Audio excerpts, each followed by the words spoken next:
প্রিয় বন্ধুগণ, আজকে তোমাদের দিকে ভিন্নধর্মী গল্প শোনাবো। 8 বছর বয়স, তার নাম আরিফ, এবং তার বন্ধু টিয়া তার খেলাধুলা দেখছে। সে খেলতে খেলতে ক্লান্ত হয়ে চেয়ারে বসে পড়ল।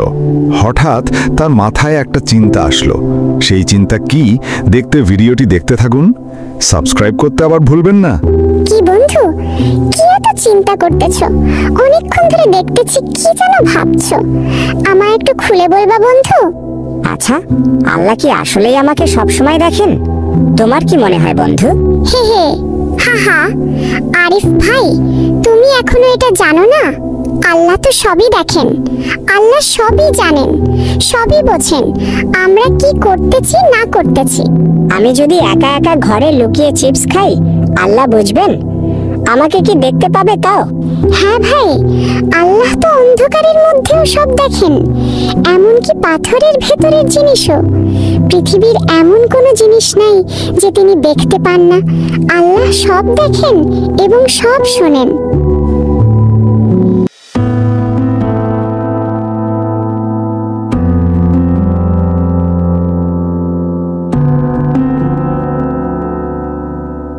দাদু দাদু, আল্লাহ কি সত্যিই সব দেখেন? আমার টিয়া বন্ধু আমাকে বলল। সত্যি কি দাদু তাই? হ্যাঁ দাদু, আল্লাহ সবকিছু দেখেন। এটা ইসলামের মৌলিক বিশ্বাস। আল্লাহ সর্বশক্তিমান এবং সর্বজ্ঞানী, তাই তিনি সবকিছু দেখতে পান। এবং ইসলাম ধর্মানুসারে আল্লাহ এমন এক সত্তা যিনি সবকিছু দেখেন, সবকিছু শোনেন এবং সবকিছু জানেন। তিনি মহাবিশ্বের প্রতিটি বস্তু এবং প্রতিটি ঘটনার সাক্ষী। মানে আমি যখন মিথ্যে বলি আল্লাহ দেখেন, আমি কখনো যদি চুরি করি, আল্লাহ কি সেটাও দেখবেন? হ্যাঁ, আর যখন তুমি ভালো কাজ করো, যেমন কাউকে সাহায্য করো বা নামাজ পড়ো, সেটাও তিনি দেখেন। আর তিনি এতে খুশি হন, যেটা আমরা কল্পনাও করে বলতে পারবো না। প্রকাশ্যে বা গোপনে যাহা কিছু করি না কেন, সমস্ত কিছু আল্লাহ তাআলা দেখেন। আর কিয়ামতের দিন সমস্ত কিছু আল্লাহ তাআলা আমাদেরকে বলে দিবেন। কিয়ামতের দিন যদি আমরা মিথ্যা বলি, তাহলে আল্লাহ তাআলা আমরা দুনিয়াতে যাহা কিছু করেছি সবকিছু আমাদের রেকর্ড দেখাবে।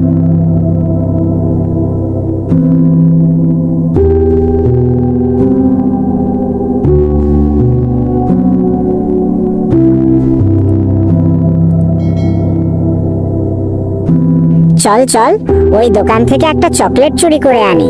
না না, চুরি করা হারাম, আর আল্লাহ তো সব দেখেন। চুরি করতে আল্লাহ নিষেধ করেছেন। তুমি জানো না যে যারা চুরি করবে তাদের হাত কাটার বিধান আল্লাহ কোরআনে বলেছেন? এই কাজ কখনোই আমাদের করা যাবে না। আমরা যে কথা বলতেছি এগুলো আল্লাহ তাআলা দেখতেছেন। ওই, সত্য বলছিস? আল্লাহ সব দেখেন? যদি আল্লাহ সব দেখে থাকেন, এর আগে যে আমরা অনেক কিছু চুরি করেছি সেগুলোও আল্লাহ তাআলা তাহলে দেখেছেন। হ্যাঁ, দাদু বলেছেন এমনকি যদি কেউ না দেখে তবুও আল্লাহ দেখেন, আর তিনি সব লিখে রাখেন, আর কিয়ামতের দিন সকলের বিচার করবে।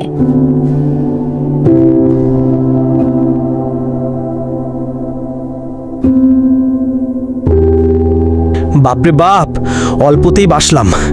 আম বাগানের লোক অল্পতেই ধরতে পারে নাই। আমার ধরলে তো একটা আমার মাটির ফালাতো না, সব আমার গায়ে মারতো। এতগুলো আম চুরি করলাম, শুধু 2টা আম নিয়ে আসতে পারলাম।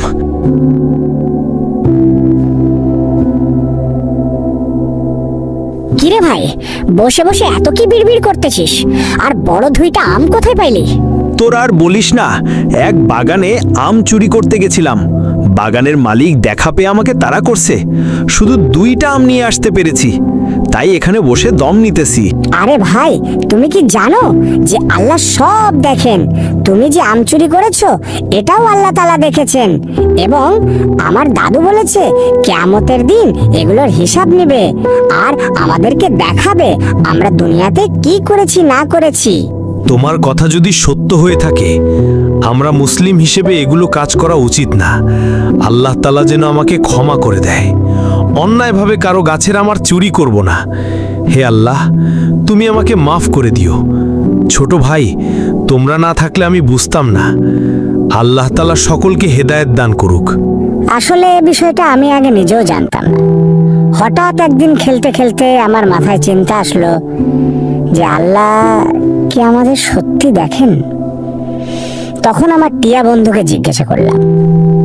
সে আমায় সুন্দরভাবে বলল, ঠিক আছে ভাই, এখন বাসায় যাব আমরা।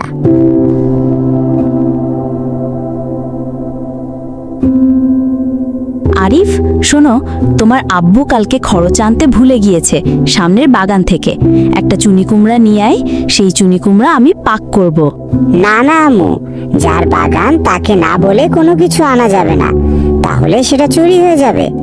আর আমার দাদু বলেছে চুরি করা যাবে না, চুরি করলে আল্লাহ তাআলা দেখেন, কিয়ামতের দিন আমাদেরকে এই বিষয়ে ধরবে। বাবা, তুমি সঠিক কথা বলেছ। আসলে এভাবে না বলে কারো জিনিস আনা যায় না। ঠিক আছে বাবা, আনার দরকার নেই।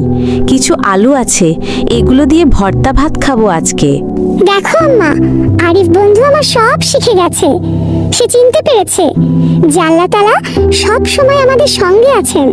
আল্লাহ সবখানে বিরাজমান, যে কারো জিনিস না বলে নেওয়া যাবে না। আসলে এভাবে প্রত্যেকটা ফ্যামিলিতে এরকম শিক্ষা থাকা উচিত। টিয়া, তুমি সুন্দর কথা বলেছ। আমার সন্তানকে হুকুম দিয়ে আমারও ভুল হয়েছে। সন্তানের ওসিলায় আজ আমার চোখ খুলে গেল। হে আল্লাহ, ক্ষমা করে দাও। টিয়া, আমার সন্তানকে সাহায্য করার জন্য অসংখ্য ধন্যবাদ।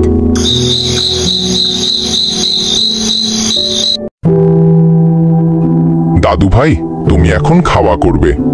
খাবার শুরুতে কি বলতে হয় এবং খাবার শুরুতে ভুলে গেলে কি বলতে হয় এবং খাবার শেষে কি বলতে হয়? দাদু, খাওয়ার শুরুতে বিসমিল্লাহ বলতে হয় এবং বিসমিল্লাহ বলতে ভুলে গেলে বলতে হয় বিসমিল্লাহি আউয়ালুহু ওয়া আখিরাহু, এবং শেষে আলহামদুলিল্লাহ বলে খাওয়া শেষ করতে হয়।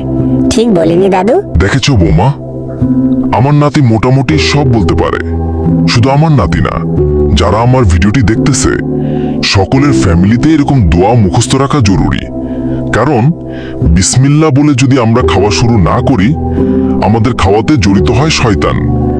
যখন বিসমিল্লাহ বা আল্লাহর নাম শুরু করে আমরা খাবো, শয়তান তখন আর সেখানে শরীক হতে পারে না। তাই আমরা ছোট বড় সকলেই এই দোয়াগুলো মুখস্থ করে আমল করব। ভিডিওটি দেখার পর আমরা কি শিখলাম? যে আল্লাহ তাআলা সব জায়গায় রয়েছেন, তিনি সব শোনেন এবং সব দেখেন। আমরা গোপনে বা প্রকাশ্যে যা কিছু করি না কেন, তিনি সব কিছু দেখেন এবং শোনেন।